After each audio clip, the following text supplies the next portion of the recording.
Olá, mundo do samba na Carnaval de São Paulo, sejam bem-vindos ao podcast Sampa Samba. Meu nome é Emerson Porto Ferreira e hoje daremos sequência ao nosso podcast, ao nosso quadro, Um Enredo, uma História. Quadro esse para que você que está chegando agora, ou você que não lembra, a gente aqui relembra, no caso, um grande carnaval, um grande desfile. Pode ter sido um desfile campeão, pode ter sido um desfile apenas marcante no seu tempo. Hoje vamos falar de desfile campeão, exatamente o desfile da Vai Vai de 1999. No meu entender, talvez o grande desfile da escola da Saracura. A Vai tem grandes desfiles ao longo da sua história, mas eu acho que esse ele é especial. Acho que por muitos fatores, né, que a gente vai falar aqui hoje. Mas antes, deixe de seguir o Sambista da Depressão nas suas redes sociais, aqui no Instagram, no Twitter, no Facebook. E se você estiver em alguma plataforma de áudio, não deixe de ouvir, né, o nosso podcast e de curtir para você ter as atualizações quando surgirem. Então, é basicamente isso que a gente vai falar aqui hoje.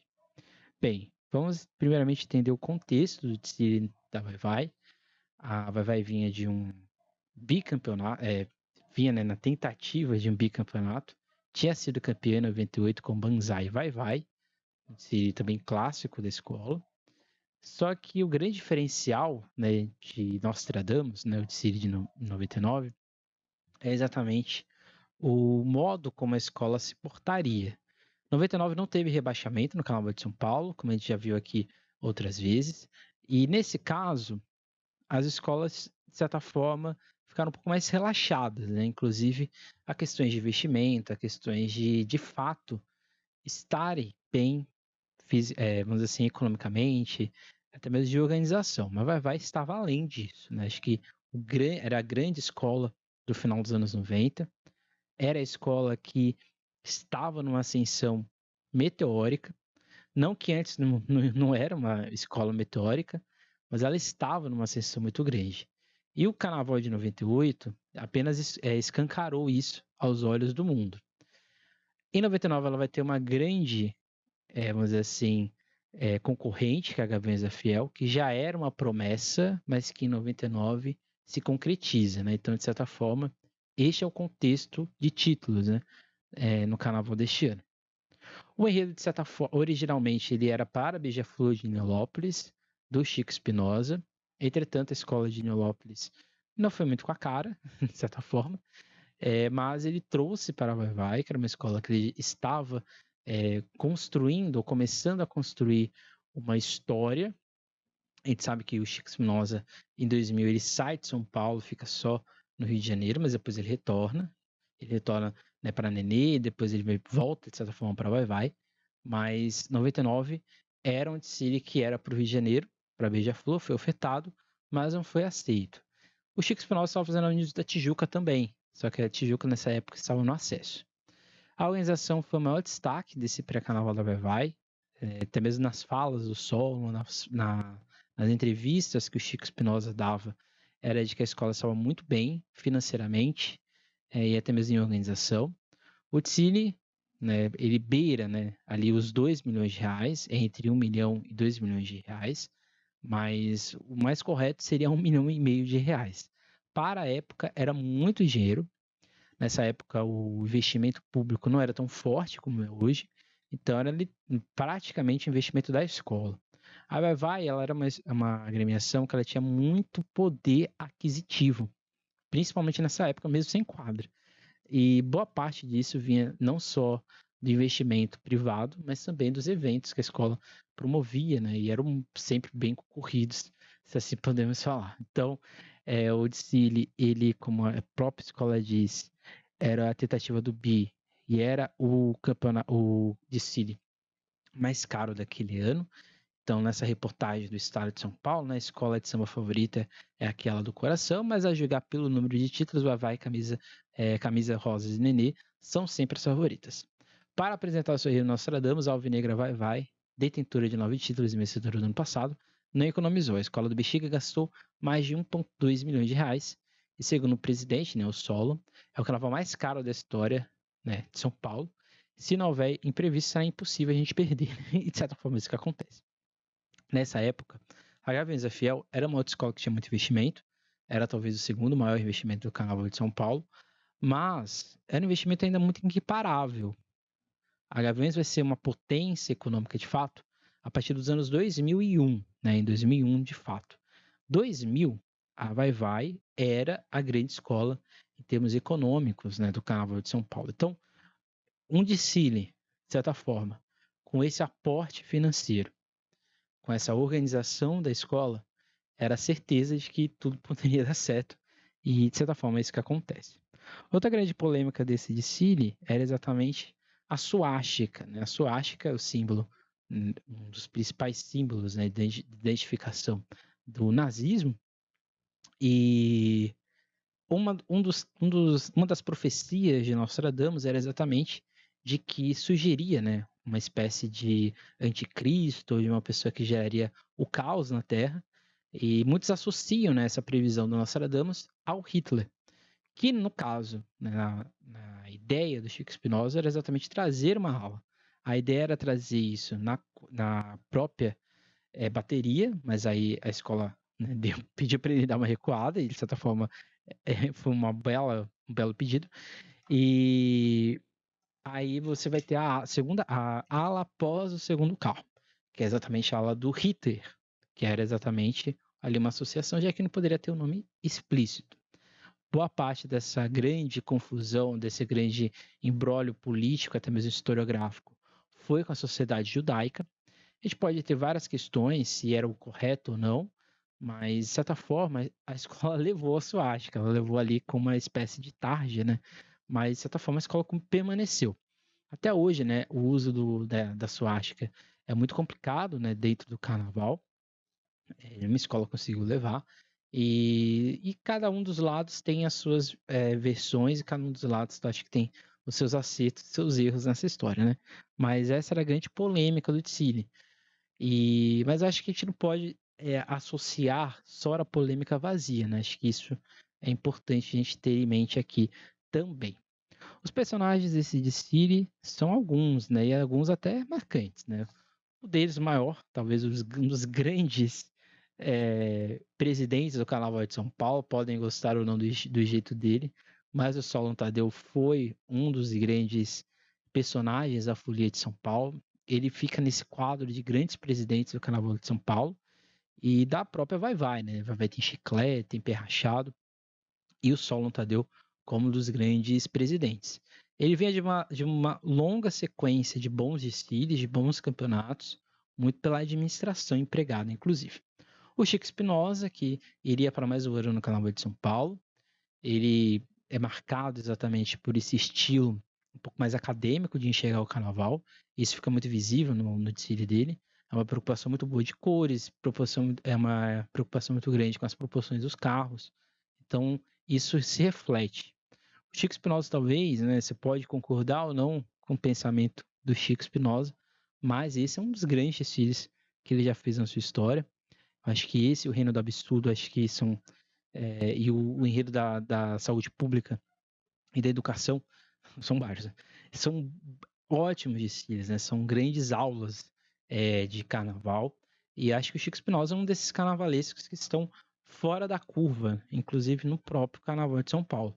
E ele é um dos grandes personagens, né? O grande pensador do desfile. O Renato e Fabiola, que iam para o segundo ano nesse carnaval. Se não me engano, ele tinha 20 e ela tinha 21 anos, ou era vice-versa, mas eles estavam ali no início da carreira deles. Era o segundo campeonato, era o segundo ano deles como casal oficial da Vai-Vai. Eles que se criaram na escola e fazem uma apresentação segura. Daqui a pouco a gente vai ver, inclusive, as notas. O Tobias e o Vantuí eram os intérpretes do desfile, inclusive na gravação do CD eles já eram os intérpretes e fazem uma apresentação irretocável.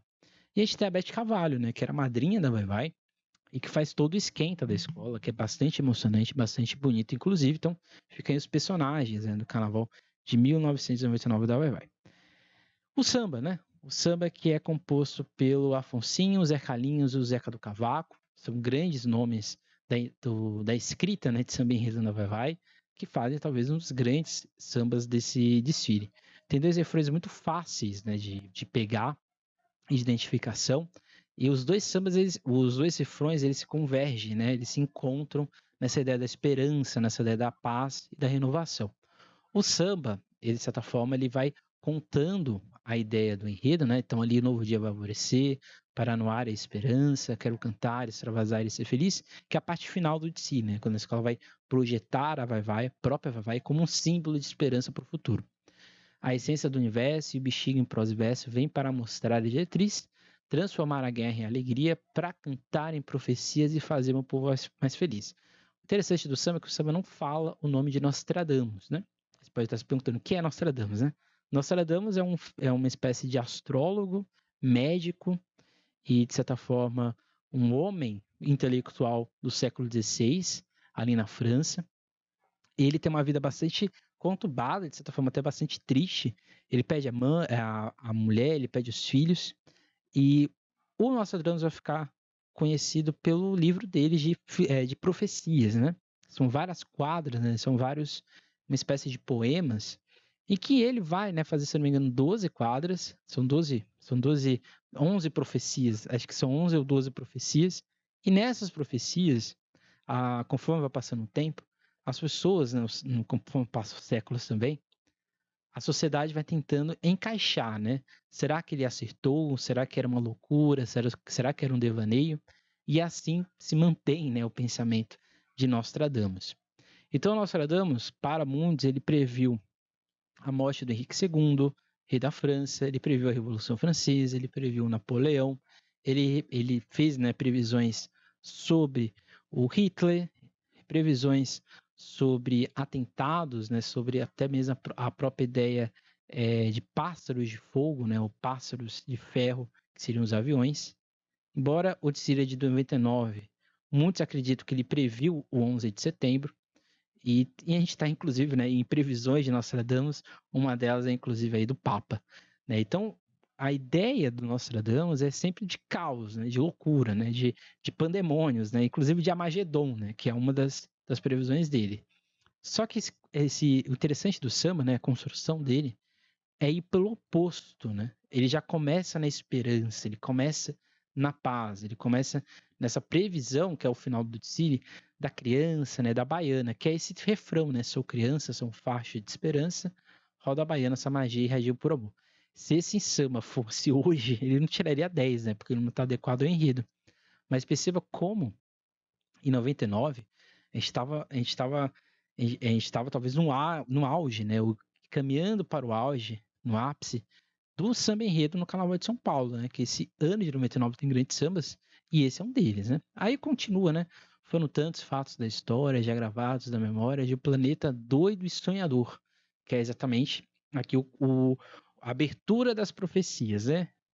De corte do terror até o pássaro de fogo, e aqui é exatamente a Revolução Francesa. O pássaro de fogo seriam os aviões, esses aviões, né, que explodem. Muitos associam as profecias de Nostradamus com a bomba, né, de Hiroshima e Nagasaki, e muitos associam esse pássaro de fogo como esse mensageiro da destruição. Surgiram muitos loucos, né, que ele está falando exatamente de Hitler, Napoleão, que queria o mundo só para si, né, que é exatamente essa mania de expansão, de grandiosidade. Na transformação surge um clarão, é um novo ser. E nessa transformação, nesse novo ser, a escola diz que ela própria, né, a Saracura vem anunciar que o Vai-Vai chegou para explodir o AMB, mas explodiu o AMB na ideia de esperança, né?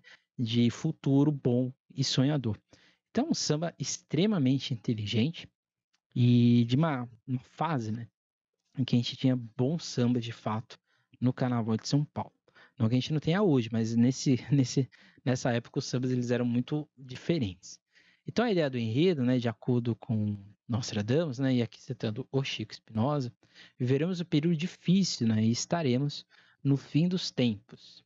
Então o profeta garantiu que o anticristo sairá do Oriente para espalhar o terror. Depois da aniquilação, no entanto, o mundo entraria em uma era de paz, né? E citando o próprio Chico Espinosa, em reportagem ao Estado de São Paulo, ele vê uma luz no fim do túnel, né? Que é uma das profecias, inclusive, do Nostradamus, né?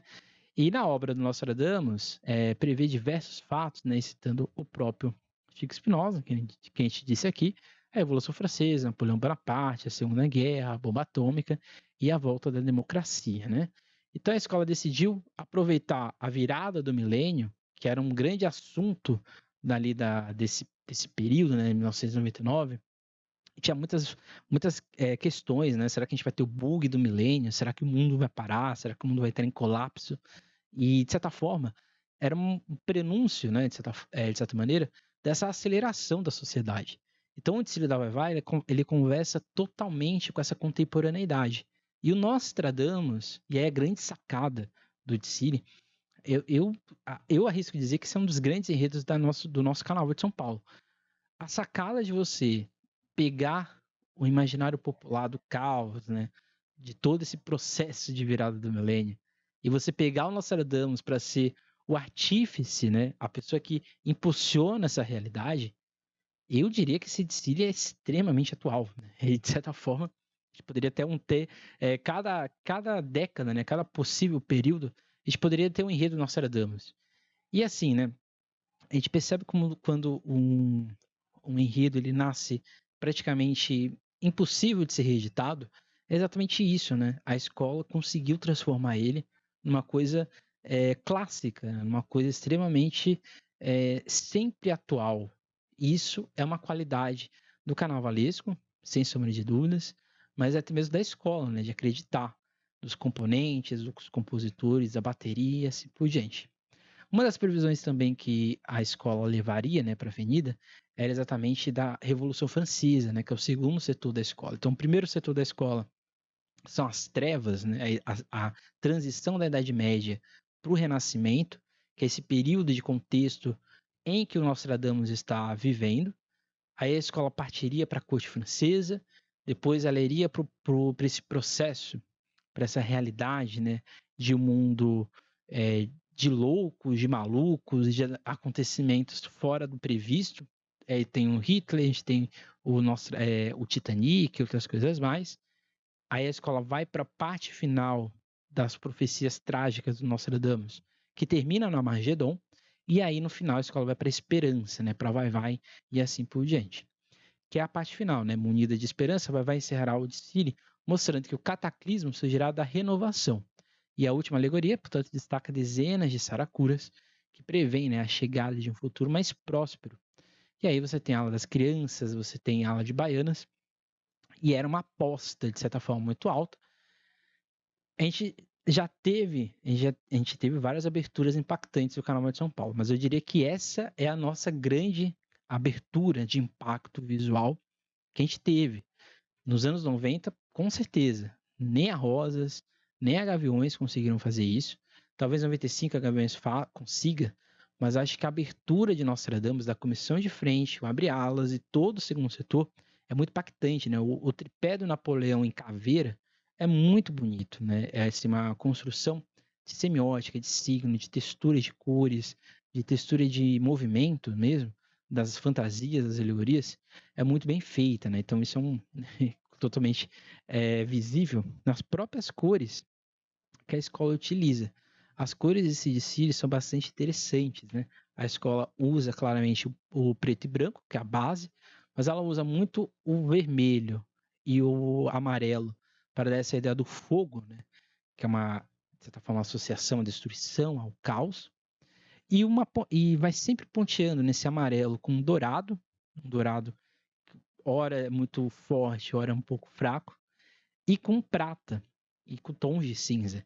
Então a escola, por exemplo, no começo você tem uma abertura preta, depois você tem uma abertura azul, com tom de preto e branco, depois você vai para um momento que você tem tons de vermelho, tons até mesmo de verde e amarelo mesclados com preto e branco. Você vai ter depois a volta do vermelho mais profundo, vermelho mais denso, que chega no último carro, que é a última explosão de cor. E aí a gente vai caminhando aos poucos, continuando ainda no vermelho, no amarelo, para terminar no branco, que é a última ala que antecede o carro, e as outras alas que vêm em sequência. Então, nesse sentido, é uma imagética muito interessante, o azul em associação ao judaísmo, né? Que era a primeira religião do Nostradamus, da família dele, e depois a escola associa o caos, essas profecias malucas de loucura do Nostradamus exatamente no vermelho e no amarelo. que é exatamente essa ideia da destruição, do fogo, principalmente. Então, vamos aqui aos trechos, né, do Dicílio. Você que está no YouTube vai ver um pouco mais. Então, você tem a abertura do Jairo Policarpo, que são os pitbulls da Saracura, esses homens meio morcegos, né, seres medievais. E aqui a gente tem o começo de uma sequência de várias formas de caveiras. A caveira na medicina é uma espécie de renovação, ou até mesmo desse contato, né, de continuidade, de descontinuidade. E ao longo de todo o Cine, quase todas as alas, principalmente as alas que não são, digamos assim, grande destaque, né, afetivo, todas elas praticamente têm caveiras, né? As caveiras ou estão nas pernas, né, nas calças, ou estão em todo o corpo, ou estão desenhadas, ou é a própria fantasia, como é o caso da comissão de frente, da bateria. Então, nesse sentido, a escola começa impactante. Inclusive, o primeiro carro, né, tem 3 caveiras, né, que é esse símbolo, um símbolo, né, da medicina, e tem um outro carro que a caveira ela não é a medicina, ela é exatamente a destruição, que é a Magedon. E a gente tem essa fantasia belíssima, né, na astrologia, que é onde ele vai gerar todo o processo de entendimento, né, do fim do caos, que é exatamente a fantasia do Renatinho e da Fabiola, que fazem uma apresentação no estilo da época, né? Mastro alto, fantasia leve. Para a época, a fantasia dos dois era bastante elaborada, até mesmo fora do padrão do casal, que era uma marca do Chico Espinosa e se torna uma marca, inclusive, do casal ao longo do tempo. A abertura, como eu disse, é extremamente competente. O Abre Alas tem esse pacto visual muito grande. E ele tem uma conversa muito grande com o que vem atrás, né? Que são essas alas azuis. Porque por mais que o carro seja escuro, ele não é totalmente preto. Você tem preto, que é a base, mas você vai mesclando, né? O Chico vai colocando ao longo de toda a alegoria esse tom de azul mais fechado, né? Quase um azul da Prússia, se assim podemos dizer, um pouco mais petróleo. E ele vai fechando para ficar extremamente explosivo com as alas que vêm atrás. Então você tem uma construção muito eficiente, não é um carro gigante, embora para a época era, e você tem esse impacto visual muito interessante, exatamente para trazer toda essa mística, né? Todo esse mundo quase medieval que o Nostradamus apresentava, né? Já naquela época. Então, o outro contexto, né? Vamos aqui às alegorias do Dicile, né? Você tem exatamente a alegoria da corte francesa, que é exatamente o carro. Você tem, né, as cabeças, né, dos reis da França. Você tem todo esse luxo da corte que ele previu a Revolução Francesa e a morte destes reis. E você tem na frente, né, esse grande tripé, que é o Napoleão em forma de caveira, né? Então você tem aqui as caveiras aparecendo. Neste carro você tem grandes teias atrás. E nessas teias as pessoas estão em caveiras, né? Então você tem essa presença muito forte. O terceiro carro, que é o carro do Titanic, ele é um carro que já tem uma presença, né? Tem uma construção um pouco mais invertida, que é uma característica do Chico Espinosa, que são carros que não são muito óbvios, né? Então, as alegorias elas têm formas, elas têm contextos, né? Bastante interessantes, né? Bastante diferentes. O terceiro carro, que é o carro do Amagedon, você tem exatamente essa figura, né? Essa construção de caveiras na saia, que é sem sombra de dúvidas o carro mais bonito deste carnaval, né? Principalmente desse desfile, mas acho que é um dos mais bonitos do Carnaval de São Paulo desse ano, que é uma construção muito grande, um belo uso, né, das esculturas, da iluminação, e ele é todo monocromático, né, assim como parte do primeiro carro e do segundo carro, só o terceiro carro que não. E o último carro, ele também é todo monocromático, que são exatamente essas saracuras. E é muito interessante pensar que no enredo a saracura é a Vai-Vai, claro, mas é a renovação pelo carnaval. Então é como se a Vai-Vai fosse o epicentro da renovação do mundo. Ela é como se fosse a guardiã dessa era de Aquários que surgiria e, portanto, ela levaria a paz e a harmonia para todo mundo como um todo, né?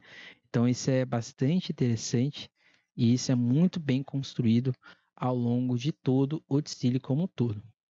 Na parte das cores, né, como a gente já tinha falado aqui de certa maneira, a escola faz uma apresentação bastante segura nesse sentido e Isso vai promovendo ao longo do desfile essa junção, né, das cores mais claras, né, que é a abertura do desfile, o azul com preto e branco, o azul que é hora muito escuro, hora mais claro. Você tem esse uso excessivo do vermelho e do dourado com amarelo. E você tem o uso do branco de uma forma muito bem eficiente, né? Então você tem as cores da escola e as cores em alusão a toda a ideia, né, do enredo como um todo. Então isso é um trabalho muito de estudo até mesmo de pesquisa. No sentido das fantasias, acho que as fantasias são muito bem feitas. É um trabalho de composição, de estrutura, de fácil identificação. A ala do Apocalipse, a ala do Eclipse, que vem na frente do carro do Armagedon, é uma das alas mais bonitas do desfile. É esse tom vermelho, né, na parte de cima do componente, que faz uma lua, né, que ela se mescla com esse roxo, né, esse azul mais roxo na parte de baixo.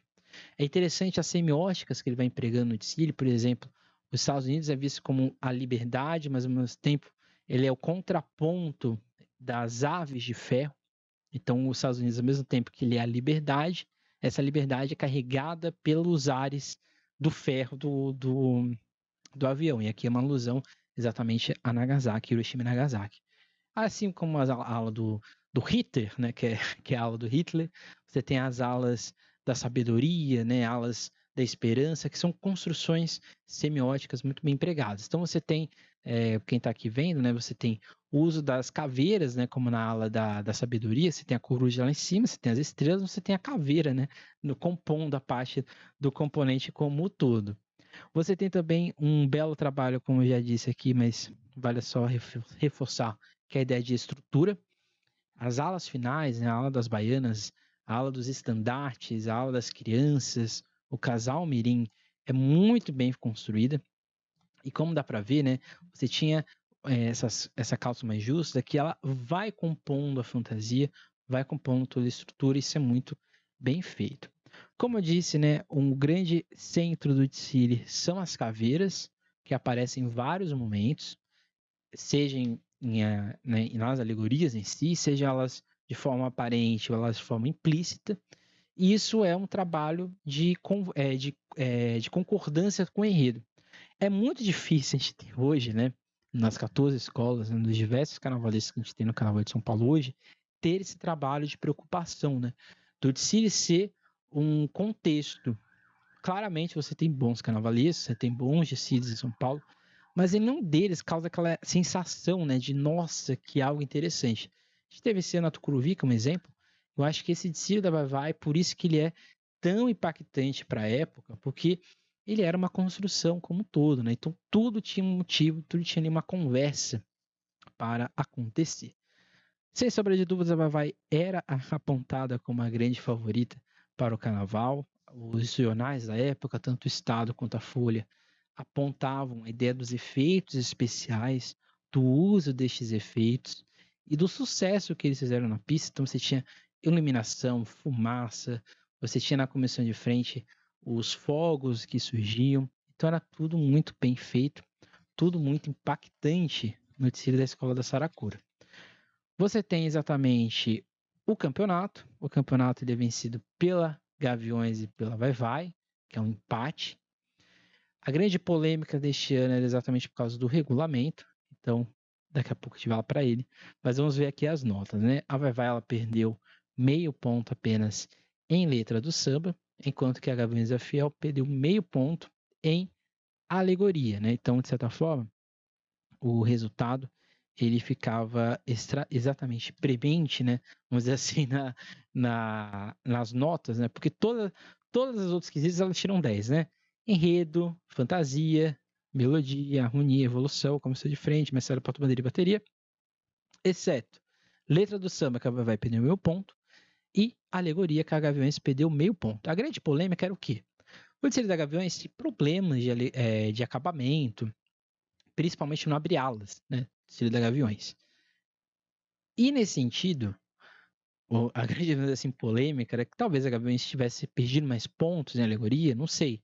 Mas nessa época o julgamento era de meio e meio, né? Então era 9, 9,5, 10, 8,5, 8. Então para o jurado tirar meio ponto, tinha que ser muito desastroso na frente dele. Por isso que, ao longo do tempo, as notas vão passando, né, pelas casas decimais. Só que para São Paulo, você ter 9.9, 9.8 seria um grande problema nessa época, porque a gente ainda estava em construção de uma narrativa de desfile. E neste caso, as escolas que tinham grandes investimentos, tinham grandes artistas, elas despontavam mesmo, que é o caso da Vai-Vai e da Gaviões neste ano. Entretanto, e aí a grande polêmica deste carnaval, era que o regulamento previa, de certa maneira, que não poderia ter ou que não existiria duas campeãs. O Carnaval de São Paulo teve duas campeãs na era Sambódromo algumas vezes. E, segundo o regulamento, né, existiria a possibilidade de ter um desempate, se assim podemos dizer. Então, citando aqui a reportagem do Jobson Lemos para o Estado de São Paulo, o empate entre as escolas de samba Gaviões da Fiel e Vai-Vai deixou presidentes e diretores de outras agremiações pessimistas quanto aos próximos desfiles e à participação da população. Alguns acreditam que a mudança regulamentar de última hora tiram confiança do público no resultado da competição. E aqui citando o próprio presidente da liga na época, era o Robson, para ele o Carnaval Paulistano deverá ter ainda mais público e divulgação no próximo ano. Então os presidentes entendem que foi uma decisão justa. Eles não entendem isso, porque nenhum deles concordaram. E as duas escolas chegaram quase à perfeição, fazendo 299,5, já que todas as notas contavam nessa época. A questão é a seguinte, o regulamento, né, todos viram que nosso carro quebrou, né, aqui em alusão a Rosas de Ouro. Aí Oliveira, né, que era o presidente, disse que desempatar teria sido uma injustiça.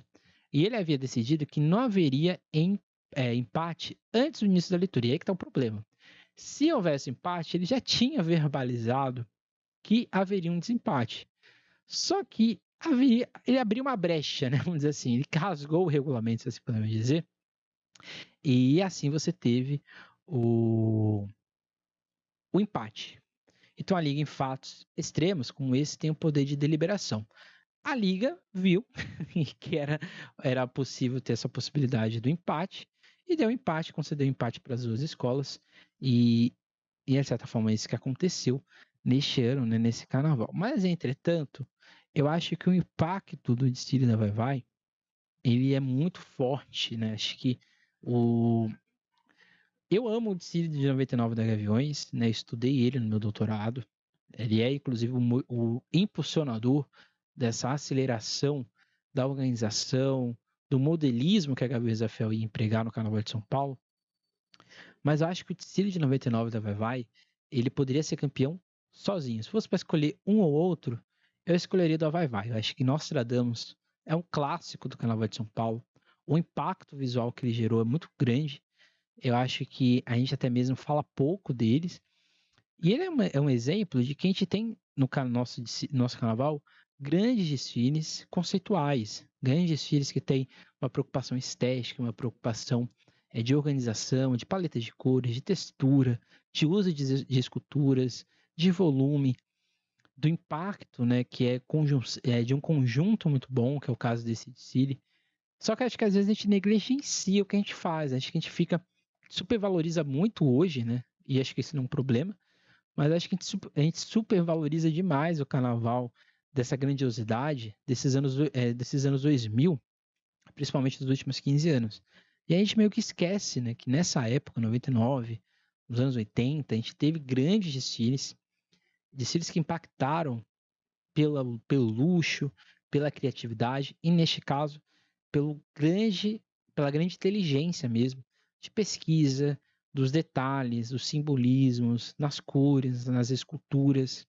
E acho que isso é um grande trabalho e é o que faz este enredo e esta história, vamos dizer assim, ser grande, né? E ser valorosa. Por isso que a gente relembra aqui no nosso podcast. Que encerra aqui nosso podcast hoje, né? Fica aqui os nossos desejos aqui, vamos ver pela frente. Eu não sei qual é o episódio da semana que vem, mas eu não sei ainda. Acho que eu sei qual é. Semana que vem a gente vai fazer um começo aqui no nosso podcast, que é relembrar ou mostrar, né, as 5 pioneiras. Não são as 5 escolas pioneiras, não. São as 5 mulheres acadêmicas, estudiosas do Carnaval de São Paulo. Então, na semana que vem, a gente vai falar de uma delas, né? A primeira delas, na verdade, que, se eu não me engano, é a Leila Blas, na obra essencial para quem quer entender o Carnaval de São Paulo, num perfil, né? Numa perspectiva mais econômica.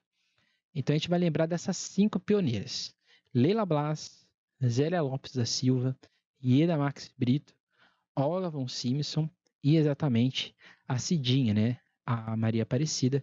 Essas 5 pioneiras do Carnaval de São Paulo. A gente tem aqui o nosso quadro As 5 Pioneiras, né? Que são as 5 matriarcas, que inclusive já virou livro, documentário. Mas agora a gente vai lembrar 5 pioneiras, só que são as 5 pioneiras acadêmicas. Então, semana que vem a gente vai falar da primeira delas, que é a Leila Blas.